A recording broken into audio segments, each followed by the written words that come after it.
তুই বুঝলি না রে, আমি যদি আখিরি নবীর কাছে যেতে না পারি তাহলে তো আমার জীবন ধন্য হবে না, আমি তো মাফ পাবো না, আর জান্নাতে যেতে পারবো না, আমাকে জাহান্নামে চলে যেতে হবে।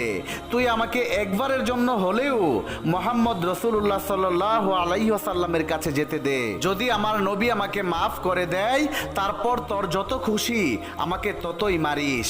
তখন বেঈমান আবু জাহেল বলছে, তুই কথা বলিস না, তোকে মোহাম্মদ পাঠিয়েছে, কারণ বর্তমানে তার সাথে আমার ঝামেলা চলছে, তাই তোকে পাঠিয়েছে আমার ক্ষতি করার জন্য। সারাদিন সারা রাত সাপটিকে মারার পরে পরদিন সকালবেলা আবার সাপটিকে মারতে শুরু করলো।